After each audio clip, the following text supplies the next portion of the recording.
ناظرین محترم، تفسیر قرآن کا سلسلہ جاری ہے۔ ایک جملہ کہا جاتا ہے عموماً کہ نیک لوگوں کی زندگی میں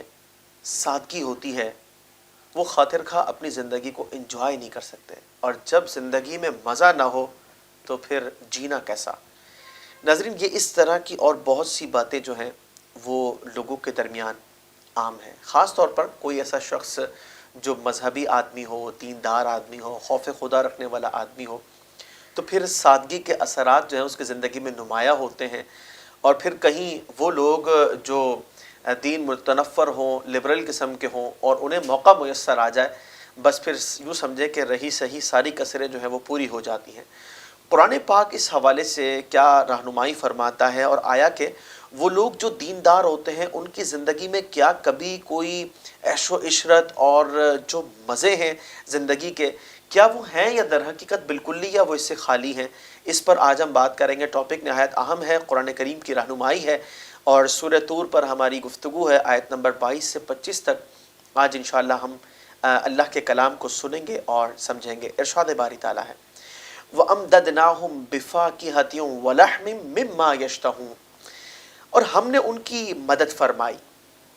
میووں اور گوشت سے جو چاہیں۔ ناظرین، جیسا کہ ہم جانتے ہیں کہ تذکرہ جنت کے ہیں اور بات وہیں کی ہو رہی ہے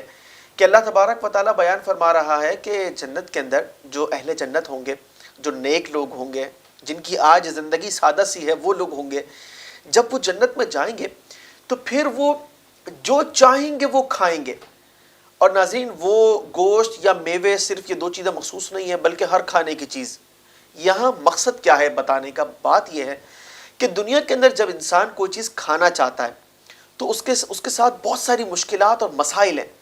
کبھی وہ کھانے کی چیزوں میں ہوتی ہے، کبھی وہ انسان کی اپنی ذات میں ہوتی ہے، کبھی خارجی طور پر ہوتی ہے۔ مثال کے طور پر ایک کھانا ہے، کھانا بہت لذیذ ہے لیکن طبیعت مزیدار نہیں ہے۔ اگر خواہش کے مطابق کھایا جائے تو انسان جو ہے اسے بیمار پڑنے کا اندیشہ ہے، سو وہ کھانا کھاتے ہوئے ہاتھ روک لیتا ہے۔ کبھی ایسا ہوتا ہے کہ کھانا ہی مزیدار نہیں ہوتا، کبھی ایسا ہوتا ہے کہ مزیدار کھانا تو ہوتا ہے لیکن وہ کم پڑ جاتا ہے، اور کبھی یوں بھی ہوتا ہے کہ کھانا بھی بہت اچھا، صحت بھی بہترین، وقت ساتھ نہیں دے رہا ہوتا، فوراً نکلنا ہے، کہیں جلدی پہنچنا ہے۔ اور کبھی اگر یوں بھی نہیں تو پھر معاملہ یہ ہوتا ہے کہ انوائرمنٹ جس جگہ پر وہ کھانا کھایا جا رہا ہے وہ ہمیں مہلت فراہم نہیں کرتا۔ مطلب مختلف قسم کے معاملات ہوتے ہیں دنیاوی کھانوں کے ساتھ۔ لیکن ناظرین، جنت کے اندر ایسا معاملہ نہیں ہے۔ یہاں تو ایسا ہے کہ جو مرضی آئے، جتنا آئے، جیسے آئے، بس جیسی خواہش ہو اس کی تکمیل ہونی چاہیے۔ ناظرین، یہ شاندار سلسلہ ہوگا، اور پھر اللہ تبارک و تعالیٰ نے اگلی آیات میں جو بیان فرمایا اس سے یہ واضح ہے کہ جنتی اپنی لائف کو کیسے انجوائے کریں گے۔ ناظرین، فرمایا کہ یتنازعون فیہا کأسا لا لغو فیہا ولا تأثیم، فرمایا کہ شراب کے بھرے ہوئے جام وہ آپس میں ایک دوسرے سے لیتے ہیں، اور اس میں نہ کوئی لغو ہے، یعنی نہ کوئی فضول چیز ہے، اور نہ ہی کوئی گناہ گاری۔ ناظرین، دنیا کے اندر جب شرابی، جنہیں ویسے شرابی کہا جاتا ہے اور یہ ایک بدنام نام ہے، تو یہ جب شراب کے نشے میں دھت اور مست ہو جاتے ہیں تو مستی کا مزہ جو ہے وہ اس طرح لیتے ہیں کہ جب شراب کا جو جام بھرا ہوا جو پیالہ ہوتا ہے، جب وہ لیتے ہیں تو ایک دوسرے سے بعض اوقات وہ چھینتے ہیں، لیکن یہ عقل کے معاف ہونے کے بعد ایسا معاملہ ہوتا ہے، اور یہ پاگل پنے کی سی حرکتیں ہوتی ہیں۔ جنت کے اندر جنتی ایک دوسرے سے جام لیں گے،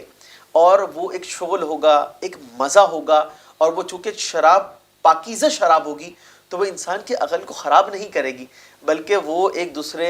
سے محبت کے اندر جو ہے وہ بھرے ہوئے جام جو ہے شراب طہور کے لیں گے اور اس کو بہترین انداز سے انجوائے کریں گے۔ اس کا مطلب یہ کہ لائف کا انجوائمنٹ وہاں کیسا ہے، اور آج سادہ سی زندگی پر صبر ہے اور کل صبر کا بہترین پھل ہے۔ اور ناظرین، یہ جو معاملہ ہوگا اس میں کسی قسم کی کوئی گناہ گاری والی بات بھی نہیں ہوگی۔ آج جب کوئی شرابی شراب کے نشے میں دھت ہو جاتا ہے، پھر وہ زبان سے جو آل فال بک رہا ہوتا ہے تو وہ معاشرے کے اندر بھی ایک بڑا عیب متصور کیا جاتا ہے۔ جنت کے اندر اس طرح کا کوئی معاملہ نہیں، بلکہ ایک نشاط اور سرور کی کیفیات ہوں گی، اور آپس کے اندر جنتی ایک دوسرے سے وہ جام لے رہے ہوں گے، اور وہ لینے کا مزہ، وہ ذوق، وہ کیفیت، وہ جو وہاں کا ماحول بڑا منفرد ہوگا، اور یوں سمجھ لیں کہ وقتی طور پر سادگی کی زندگی گزار کر وہ ہمیشہ کی زندگی کے مزے جو ہے وہ لوٹیں گے۔ اور پھر اس کے بعد ناظرین یہ معاملہ ایسا نہیں ہوگا، بلکہ اس طریقے سے ہوگا کہ جس وقت ایک دوسرے سے یہ سلسلہ جب جاری ہوگا تو آپس کے اندر سب کے خدام بھی وہاں موجود ہوں گے، جو سپورٹ کر رہے ہوں گے، جو مطلب جنتی کو جو چاہت ہوگی وہ اس کو فراہم کریں گے۔ فرمایا وَيَطُوفُ عَلَيْهِمْ غِلْمَانٌ لَهُمْ كَأَنَّهُمْ لُؤْلُؤٌ مَكْنُونٌ، ان کے لیے جو ہے جو خدمت گزار لڑکے ہوں گے وہ ان کے ارد گرد گھومیں گے، اور کأنہم لؤلؤ مکنون، گویا کہ وہ موتی ہیں